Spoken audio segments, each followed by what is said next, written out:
Este pronunciamiento tan claro no hubiera sido posible sin el esfuerzo de decenas de miles de militantes y simpatizantes socialistas y sin la colaboración de los casi 8 millones de españolas y españoles que han confiado su voto al PSOE.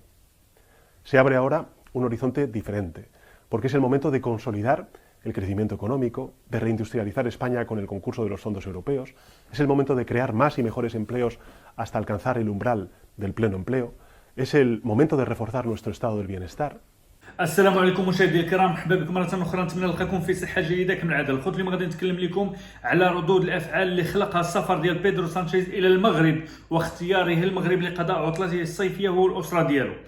هذا الاختيار هذا خلق واحد الجدل كبير في وسائل الاعلام هنا في اسبانيا، وكذلك الاحزاب ردوا على بيدرو سانشيز بواحد الرد يعني صعيب، حيث انه وصف الحزب الشعبي الاسباني سفر بيدرو سانشيز الى المغرب بالعمل الاستفزازي الواضح، وقال عليه العوده واعلان هزيمته.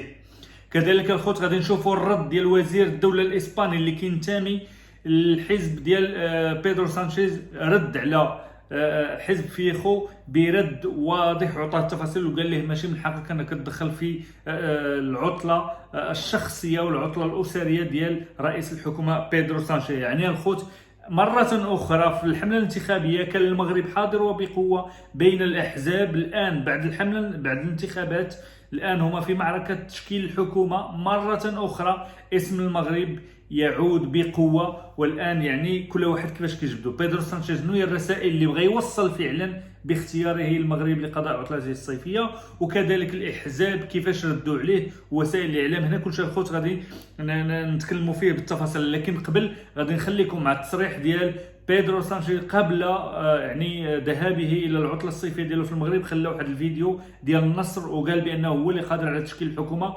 وهو اللي يعني ضامن التحالفات وما غاديش تعاود انتخابات. خليكم الخوت مع الفيديو ورجع لكم. Este pronunciamiento tan claro no hubiera sido posible sin el esfuerzo de decenas de miles de militantes y simpatizantes socialistas y sin la colaboración de los casi 8 millones de españolas y españoles que han confiado su voto al PSOE.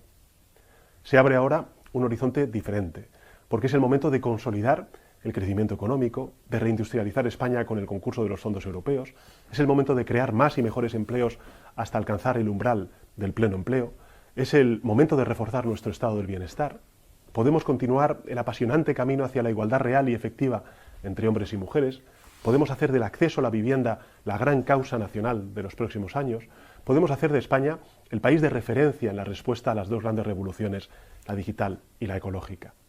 Podemos proteger los derechos conquistados, alcanzar nuevas metas que sitúen a España en la vanguardia de las naciones libres y avanzadas.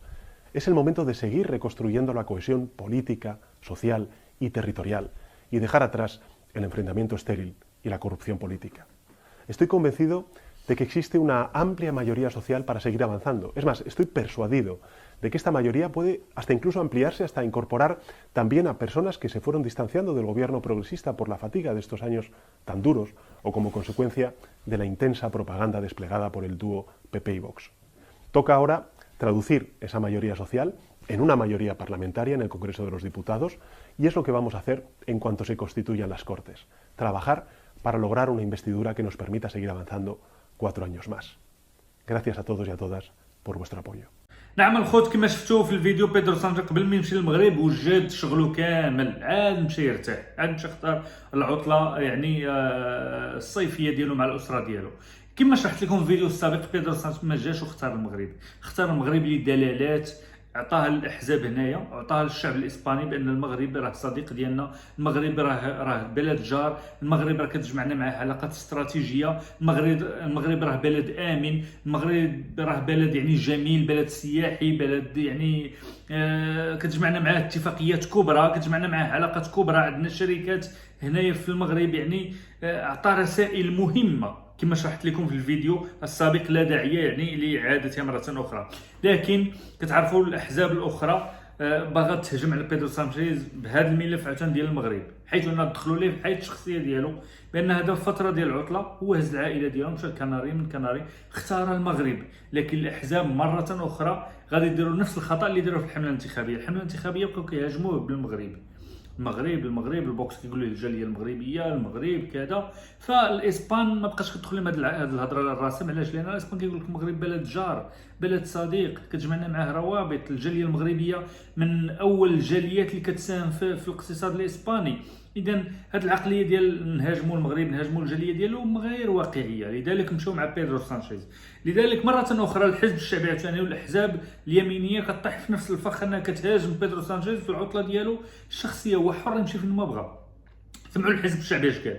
الحزب الشعبي الاسباني: سفر سانشيز الى المغرب استفزاز واضح وعليه العوده واعلان هزيمته. أثار مشهد رئيس الوزراء الإسباني المنتهية ولايته بيدرو سانشيز وهو يقضي عطلته في المغرب غضب الحزب الشعبي الإسباني الذي حصل على المرتبة الأولى في الانتخابات العامة السابقة لأوانها، وذلك بعد تجاهله طلب زعيم هذا الأخير ألبرتو فيخو الجلوس إلى طاولة النقاش في محاولة للخروج من الأزمة التي أفرزتها الانتخابات. علاش دابا الحزب الشعبي طالع عليه الدم؟ لان فيخو قبل ما يسافر بيدرو سانشيز فيخو صيفط واحد الرساله لبيدرو سانشيز وقلت شرحتها لكم. قال له جا بيدرو سانشيز جلس معايا خلينا نشوف كيفاش نحكموا، خليني نحكم ولا كيفاش نتحالفوا ولا كيفاش هذا، وخلي رانا اللي جيت في المرتبه الاولى، اجي جلس معايا ونتهاودوا ونشوفوا شنو خصنا نديروا. بيدرو سانشيز جاوب فيخو قال له انا راني غادي في عطله، سير انت تيعطيك الملك المهام والبرلمان يدير معك داكشي اللي خصو يدير، ديك الساعه نجلس معاك. دابا انا راني ما مساليش كانه كيقول ليه انا اللي غنشكل الحكومه وانا ما غاديش نتساعد معاك وما غاديش نعطيك يدي. يعني الحزب ديال فيخو كما كنقولوا تعصب. واعتبر النائب سكرتير شؤون التنظيم في الحزب الشعبي تيلادو في تصريحات عبر اذاعه اوندي تيرو يوم أمس الأربعاء أن وجود سانشيز رفقة أفراد أسرته في مراكش لقضاء العطلة الصيفية يعد استفزازا واضحا. ما عرفتش شنو هو الاستفزاز، يعني رئيس الحكومة بغى المغرب الله يعاونه. مطالبا إياه بالعودة إلى إسبانيا وإعلان هزيمته بناء على نتائج الانتخابات والقبول بمجالسة فيخو. هذا هو الهدف ديالهم. رجع من المغرب وعلن الهزيمه ديالك واش جلس مع فيخو وخليه يحكم. ما يمكنش. واش نتوما يعني كتظنوا بان بيدرو سانشيز انه غادي يدير هكذا، انه غادي يخلي العطله الصيفيه ديالو هو اختار المغرب لانه كيعجبو المغرب وبغى يصيفط رسائل مره اخرى لدوله الكبرانات، للناس اللي كيعادوا الوحده الترابيه، لكل شيء، كاع الاحزاب، كاع كل شيء بغى يصيفط لهم الرساله. واعتبر تيلادو ان سانشيز يرفض القيام بنقد ذاتي بناء على نتائج انتخابات 23 يوليوز الماضي، واختار الابتعاد بعدة كيلومترات، واصفا تعامله مع الموقف بالغطرسة حيث يستمر في تجاهل دعوات فيخو التي تصدر نتائج الانتخابات، واختار الاستمرار في التمسك بالسلطة بدعم الأحزاب الانفصالية على حد التعبير القيادي في الحزب المحافظ. كما كتشوفوا قال لك حكا راه بيدرو سانشيز بقى لاصق في السلطه ودار يديه في احزاب انفصاليه باش غادي يستمر. يعني حتى الحزب الشعبي يعلم يقينا بان بيدرو سانشيز هو اللي غادي يستمر في الحكومه، يعني ما كاينش اللي غادي يشكل الحكومه. فيخو ما يمكنش، لان الحزب الشعبي يعترف وضروا الحال. علاش مشيتي للمغرب؟ حنا بقينا كنهاجموك حكا اعترفتي بالصحراء وكذا وما درنا والو، دابا زدتي مشيتي للمغرب كنا يعني عاد نجي نقول لكم نعاود نذكركم بالدلالات. لكن التصريح ديال الحزب الشعبي ما داش. بيدرو سانشيز ما يمكنش يجاوب علاش راه في المغرب كيدوز مع راسو العطله، تما كاين كره كيضرب شي طنجيه والخيرات الى اخره. ما ردش. فشكون اللي خرج؟ وزير الرئاسه الاسباني يدافع عن ازاجه سانشيز بمراكش. اش قال له الحق في قضاء العطله مع عائلته مثل باقي المواطنين وكذلك الاختيار ديالو. دافع وزير شؤون الرئاسه الاسباني فيليكس بولانيوس عن رئيس الحكومة بالنيابة بيدرو سانشيز بعد الهجومات التي تعرض لها بسبب قضائه إجازة قصيرة رفقة عائلته بالمغرب. وقال بولانيوس اليوم الخميس إن الأمر مسألة شخصية بحتة، يدير اللي بغى ويسافر فين ما بغى. قال لهم. وعلق بولانيوس على الأسئلة الصحفيين: أعتقد أن الرئيس الحكومة كل الحق كما هو الحال بالنسبة لباقي المواطنين في قضاء بضعة أيام مع أسرته، إنها مسألة شخصية بحتة. صافي قال لهم السيد يدير اللي يبغى، مشى اختار المغرب الله يعاونه. وانا الخوت كنقول لكم بان خصكم تكونوا عارفين هذه القضيه. راه لا بيدرو سانشيز ولا نينيوز فيخو ولا ولا يولاندا دياس، كاع هاد الناس هادو راه كيهبطوا للمغرب، راه كيهبطوا لمراكش، راه جميع رؤساء العالم كيهبطوا لمراكش وكيهبطوا للمغرب يدوزوا السياحه ديالهم. هناك بعض الناس اللي هناك بعض المسؤولين اللي كتشدهم الكاميرات، هناك بعض المسؤولين اللي ما كنشوفوهمش كتشدهمش الكاميرات. راه ملوك راه كيهبطوا يعني وراء الكواليس بدون كاميرات بلا والو، كيدوزوا العطله ديالهم في طنجه في مراكش في هذا. المغرب راه بلد قوي، راه كلشي كيختاروا. غير اليوم حق الكاميرا شدات بيدرو سانشيز، وبيدرو سانشيز هو بغا يصيفط رسالات لكلشي. لكن خصكم تعرفوا راه فيخو انا فاش تلاقيت معاه، راك صورت لكم فيديو، اقسم بالله الا قال لي انا من عشاق المغرب وانا كنهبط دائما الى المغرب، قال لي كنهبط للاطلس وكنهبط لطنجه، قال لي الدار البيضاء، قال لي شفشاون. حيت انا الصحفي قالت لي واش بصح، قالت لي المغرب زوين، قال له هو، قال لي انا صافي سلوكي بيردايس، قال لي ما عرفتوش شنو ضيعتوا، ما مشيتوش شفتوا المغرب وما مشيتوش شفتوا جمال المغرب. راه ما يمكنش حزب اخر يهاجم الطرف الاخر على شفت المغرب، راه الكل كيهبط للمغرب وكلشي كيهبط يعني كيتمتع في الجمال ديال الطبيعه ديال المغرب والخيرات ديال المغرب، لان بلدنا بلد جميل وبلد يعني مرحب، الشعب مضياف، عندنا الخيرات، عندنا الفواكه، عندنا البلاد الحمد لله مصلوحه، عندنا الحمد لله كلشي بخير وعلى خير.